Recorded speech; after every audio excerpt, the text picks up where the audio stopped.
Bonjour à toutes et à tous, c'est Cloudstrife de PS4 Vita, bienvenue dans ma gaming room. Et aujourd'hui, on va tester une télé très haut de gamme de chez Samsung. Alors donc c'est le modèle Q90T, qui je précise n'est pas sorti en France, qui est on va dire disponible dans les pays frontaliers comme l'Allemagne. Et c'est vraiment l'équivalent du très très haut de gamme de chez Samsung. C'est-à-dire qu'en France, on a le modèle, alors je sais plus si c'est le Q90R, je crois que c'est ça. Bref, c'est le modèle au top de chez top dans les Q90 de chez Samsung. La seule nuance, c'est que le modèle français dispose d'une petite fibre optique, un petit câble transparent qui descend et qui, on va dire, propose un boîtier qui permet d'externaliser toute la connectique. Ici, toute la connectique se retrouve au dos de la télévision. Donc là, je précise pour remettre un peu à l'échelle, vous voyez la PS4, vous voyez la manette, vous voyez la barre de son qui a été testée voilà, dans une autre vidéo. Euh, voilà, il y a la caméra, la PlayStation caméra qui est juste au-dessus de l'écran. C'est pour vous donner un petit peu une idée de l'échelle. Donc là, on est sur un modèle 75 pouces. C'est pas le modèle le plus grand. On est à quasiment 2 mètres de longueur. Pour vous donner une petite idée. Et là, je dois avoir à peu près 3 mètres de recul. Voilà, tout simplement. Entre 2 mètres et 3 mètres de recul, hein. Je vais pas chipoter. Et je vais vous présenter donc ce modèle. Déjà, donc on va faire simple. Tout commence par la télécommande. La télécommande, donc vous voyez un bouton on, un bouton avec le micro pour l'assistant audio.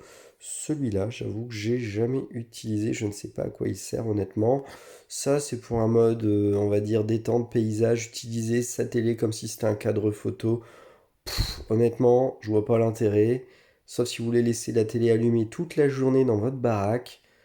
À part consommer de l'électricité et faire un joli écran, je vois pas l'intérêt. Bon, peu importe. Après, peut-être que certains y verront un intérêt. Je crois que ça, d'ailleurs, ça permet de changer les univers et les ambiances de cet écran. On le testera en live. Ça, c'est une espèce de bouton. Ça ne tourne pas. C'est simplement pour aller à droite, à gauche. Et c'est des raccourcis pour activer ou désactiver certains services comme Anynet et compagnie. Bouton précédent, Home, Play, on augmente le volume, on baisse le volume, sachant que ça peut prendre le contrôle automatiquement de la barre de son si vous en avez connecté une. Voilà, monter, descendre. Des boutons raccourcis vers les applications Netflix, Prime Video et Rakuten TV. Sinon, voilà, rien de particulier, ça marche bien. Allez, c'est parti. On va allumer la télé. Donc déjà, première chose, on est sous l'interface Samsung. Ce que je peux dire à propos de cette interface, c'est qu'elle est assez claire, la navigation est assez aisée. En revanche, je vous cache pas que voilà, c'est chiant que ce soit pas Android. Bon, ça a le mérite d'être rapide et fluide, hein, vous avez vu le temps d'allumage de la télé. Voilà, là aujourd'hui j'ai connecté ma PlayStation 4, j'ai connecté ma barre de son, j'ai mis en raccourci YouTube, SmartThings pour les objets connectés, voilà, j'ai raccourci vers Internet. J'ai un raccourci qui arrête pas de sauter, je vais vous montrer lequel. C'est celui vers mon NAS. Voilà, là on a toutes les sources en fait de la télévision. Et j'ai mon NAS qui est connecté, voilà, un NAS Synology. Donc au moins il est bien détecté. Mais par contre, si je le rajoute voilà, à la page, ici, il va avoir tendance malheureusement à disparaître. Bon, c'est un détail, mais c'est un peu dommage. Voilà, ça gâche un peu l'expérience parce que sinon ce serait vraiment parfait à ce niveau-là. Ce que je reproche aussi, voilà, j'ai un NAS et dans mon NAS, on va pas y aller par quatre chemins. J'ai des fichiers qui ont une terminaison en point AVI, des fichiers MKV et compagnie. Il faut savoir que la télé de Samsung ne décode pas tous les formats, tous les supports. Et c'est bien dommage. Alors je me suis dit, le magasin d'applications va venir m'aider. Eh ben non. C'est que des applications de... Pas pour moi, clairement. C'est toujours des trucs payants. C'est toujours des trucs à abonnement. C'est tout. Rien n'est gratuit en réalité. Alors toutes les applications sont gratuites. Je veux dire, autant un Spotify, un Deezer, je veux dire, YouTube, bon voilà, c'est gratuit, ça heureusement. Molotov TV, mais tu vois, du Disney+, du MyCanal. Bon, voilà, il faut avoir des abonnements à tous les machins qui sont derrière. On est d'accord que c'est pas des choses gratuites à part YouTube. Bon, il y a Alexa qui est bien pratique si vous voulez utiliser la télécommande pour voilà, contrôler votre maison depuis votre télé, enfin depuis votre télécommande d'ailleurs, je devrais dire plutôt, ou lancer certaines applis, mais voilà, je suis pas méga emballé, je vous cache pas, par l'environnement applicatif. Je vais vous donner un exemple. Moi, personnellement, j'ai une box SFR, je n'ai pas de box télé. Donc, je me connecte à une application SFR pour recevoir la télé. L'application SFR n'est pas compatible avec le système d'exploitation. Et il n'y a aucun moyen de, voilà, de lancer. J'aurais voulu, par exemple, lancer un Kodi, l'ancien XBMC, pour utiliser un Media Player. C'est impossible. J'aurais voulu simplement lancer VLC Media Player pour lire mes fichiers que je ne peux pas lire sur mon NAS nativement. Bon, il va falloir que je me prenne un peu la tête, soit à convertir mes fichiers, soit à télécharger des fichiers au bon format, type DMKV, bref, des choses sans des codecs sans licence, on va dire, ou en tout cas en licence libre, qui nécessitent pas voilà, de payer une petite redevance, on va dire, que Samsung n'a pas envie de payer, tout simplement. Donc voilà, ça c'est le gros point dommage qui m'embête un petit peu. Le système applicatif, tout ce qui est applicatif, c'est pas terrible.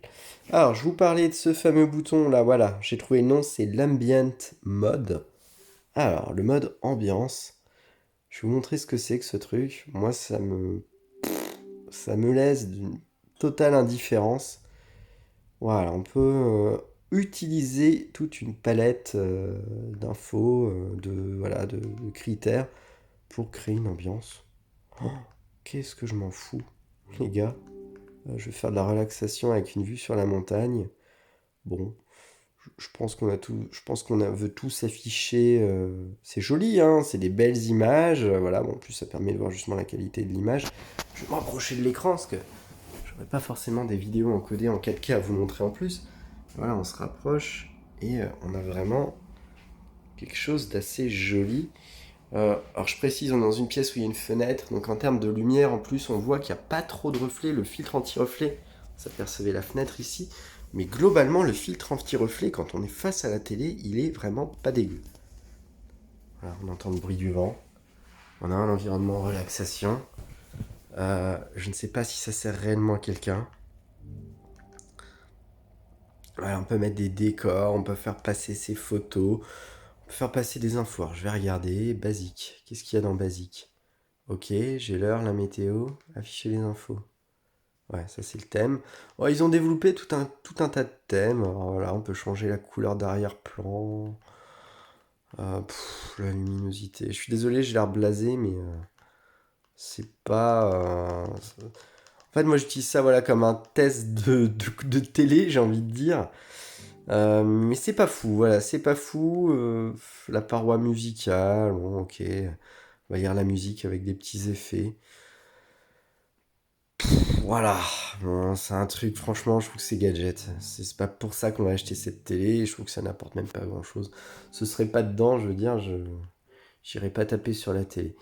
Bon, voilà, on peut faire des recherches sur nos applis, sur ce qui existe. Honnêtement, c'est pas fou.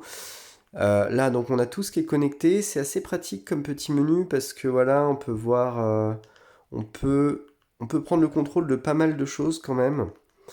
Alors, l'accès à distance même de sa télé, si vous voulez. Voilà, on peut ajouter une télécommande universelle, mais on peut aller aussi beaucoup plus loin. Ça se passe dans les paramètres. Donc on a un mode intelligent, je ne sais pas, ah oui, qui gère la télé intelligemment, on va dire. On a le son adaptatif, ça c'est le contrôle de ma barre de son en fait qui est connectée tout simplement. Mais voilà, je peux directement connecter. En fait, c'est des paramétrages rapides. Là, par exemple, je veux quand je lance la PS4, je passe en mode jeu automatiquement.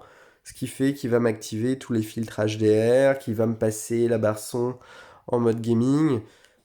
C'est agréable, on va pas se mentir. Ça, c'est quand même bien foutu. Et ça permet de paramétrer assez rapidement à la télé. Bon, je l'ai connecté en Wi-Fi, il y a bien entendu de l'Ethernet si vous voulez. Voilà, l'état du réseau, bon, ça va pas être très intéressant, ça va vous dire que je suis connecté. Ok. Alors, pourquoi il me fout sur l'HDMI 3? Je ne sais pas.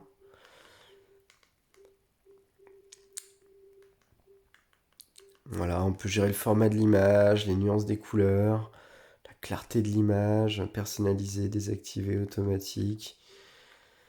Euh, voilà, il y a beaucoup de choses, il y a beaucoup de choses dedans. Je peux rentrer dans les paramètres détaillés, hein. Ouais. On va aller dans les paramètres experts, où là on va gérer la luminosité, le contraste, la netteté. La netteté, moi je la mets de manière assez moyenne, parce que... faut savoir que le mode intelligent, en fait, il va tenir compte aussi de l'environnement dans lequel vous êtes, s'il est lumineux ou pas. Par exemple, vous êtes de nuit, il va baisser la luminosité. Ça, c'est hyper agréable aussi pour pas... Parce que la télé est tellement grande que de toute façon, elle génère beaucoup de lumière, on va pas se mentir. Dans une petite pièce comme celle-là, qui fait 10 mètres carrés, c'est assez monstrueux. On peut changer aussi les teintes pour que ça tende plus vers le vert ou le rouge. On peut gérer ça par canaux, voilà, si vous voulez que ça soit différent, si c'est la PS4, si c'est le NAS, si c'est une autre source de données. Bah, voilà, en gros, c'est hyper détaillé, c'est assez top. On peut aller assez loin, vraiment. On peut aller assez loin et ça fait plaisir. Je vais regarder pour le son et paramètres experts. Voilà, on a un equalizer qui est quand même assez cool. De toute façon, je le règle par ailleurs, mais voilà. Est-ce que je prends le Dolby Atmos? Oui, elle est compatible Dolby Atmos. Alors, ça ne veut pas dire qu'elle est efficace nativement en Dolby Atmos, hein, on va pas se mentir, mais au moins elle peut décoder le signal. Ce qui fait que si vous avez des enceintes Dolby Atmos, bah, c'est plutôt cool. Mode intelligent, voix. Voilà, on peut faire le réveil par la voix. Alors, je vais faire une petite tentative. Alexa, lance de la musique. Joue de la musique. Ouais, bon, j'ai désactivé le truc. Je vous avoue que je vais jamais utiliser la voix là-dessus, j'ai même pas envie de le tester pour vous. Globalement, j'ai passé un peu de temps, je vais vous le dire, ça marche. Voilà, mais ça ne sert strictement à rien d'avoir Alexa sur cette télé. Ça sert à des choses si vous voulez lancer 10 heures par la voix. Voilà. Si vous voulez lancer baisser la lumière de votre salon, ok, si vous avez tout l'environnement connecté, pourquoi pas. Moi aujourd'hui, à part lancer 10 heures, je fais pas grand chose avec Alexa. Lancer mes playlists, bon voilà, on a tout ce qui est mise à jour du logiciel, on a actuel, voilà. Bon. Maintenant, rentrons dans le vif du sujet. Est-ce que c'est beau? Est-ce que c'est beau? Eh ben, écoutez, on va lancer une petite vidéo depuis le NAS peut-être. Ouais, l'accès au NAS est quand même super bien foutu. Une petite vidéo. Qu'est-ce que je peux vous mettre? Qu'est-ce que je peux vous mettre? Ah ah, bonne question. On va mettre un petit anime tranquillou au calme. Alter de Carbone qui a quand même de jolies images, normalement. Voilà, le type de fichier n'est pas pris en charge. C'est parce que clairement, c'est un fichier à vie. Et c'est méga chiant. Et puis là, si je fais précédent, il recharge le truc en fait. Donc je vais faire ignorer. Pareil. Ok. Précédent. Ça va pas être foufou, mais peut-être que celui-là, il voudra bien me le lire. Voilà. Là, vous avez de la vidéo qui se lance. Alors, on voit du noir sur les bords de l'écran. Regardez-moi cette qualité d'image, elle est hallucinante. C'est super beau. Vous allez voir les noirs à quel point ils sont profonds. C'est quand même super en termes de qualité, il n'y a rien à dire. Les noirs sont profonds, tout est détaillé, tout est texturé. Voilà, je vais pas rentrer plus dans les détails, je vous ai montré un petit extrait. Maintenant, je vais peut-être vous montrer la PS4. Qu'est-ce que ça donne? Alors, je vais essayer de jouer avec une main, mais c'est pas évident. Bam, je lance la PS4. Ok, alors les gars, on va changer la source. Et on va se rendre... Alors ça, ouais, c'est la petite select. Moi, je regarde pas la télé, je regarde pas le foot. Je vous ferai pas de test de ce type-là parce que de toute façon, je saurais pas juger.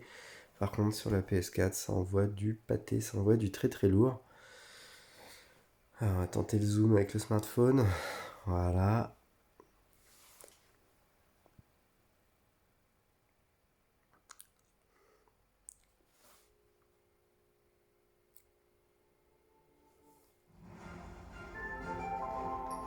Et on va lancer un petit jeu sympa, genre Ghost of Tsushima, parce que ça envoie du lourd, du très lourd même, visuellement.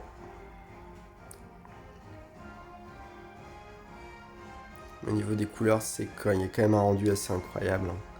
C'est très lumineux et en fait, j'ai l'impression que mon smartphone diminue la luminosité de l'écran. Mais je peux vous dire, j'ai jamais vu un écran aussi beau. En termes de profondeur des noirs, alors on va pas se mentir, un téléviseur OLED fait mieux, mais oui, il n'y a pas de blooming. On est quand même sur un affichage QLED, donc avec des LED, et souvent on a un petit effet de blooming, des effets lumineux qui restent dans les noirs. Là, il n'y a pas ça. Ça ne se voit pas. Alors les noirs sont légèrement plus profonds sur une TV OLED, clairement. Maintenant, il n'y a pas l'effet d'image cramée. Il faut savoir que les dalles Samsung sont garanties 10 ans. Il faut savoir que tout ça, c'est... Voilà, c'est juste impeccable. Allez, je ferme un peu ma bouche et je vous montre ça dans le vif du sujet.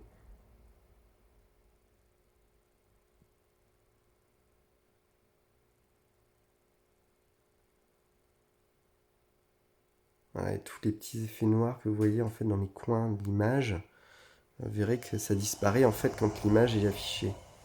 Voilà. Alors je joue à une main, donc ne me jugez pas, mais c'est quand même incroyable. Absolument fantastique. Voilà pour ce test de la TV Samsung. J'espère que vous avez aimé. En tout cas, si vous avez aimé, n'hésitez pas à laisser un pouce bleu, à vous abonner à la chaîne et à partager la vidéo. Ça m'aidera beaucoup à faire d'autres vidéos. Et puis, si vous avez des commentaires ou des axes d'amélioration, ben, n'hésitez pas à m'en faire part. Merci beaucoup et à plus.